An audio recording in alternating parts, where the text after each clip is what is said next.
Emilie dog. Det er dog en forfærdelig ulykke. Jeg må jo hellere gumle det væk. Gør det ikke ondt?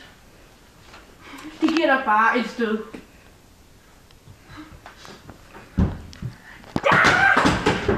Jamen dog. Jamen, det virkede jo. Som jeg altid siger.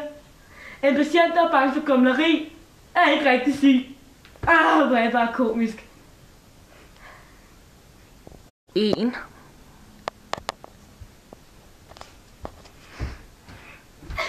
Jamen Maja dog, hvad er der dog galt med dig i dag? Min kæmpe, det går rigtig ondt. Nå, du lille bitte tykke kylling.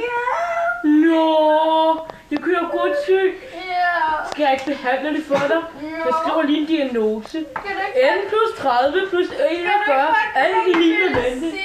Jo, vil du have den smertefulde måde eller den nemme måde? Den nemme måde, tak. Så du tager altså ikke den her creme, den nye udviklet økologisk, og overhovedet ikke, og den virker perfekt med det samme? Fint nok, du tager gumlemetoden. Hvad?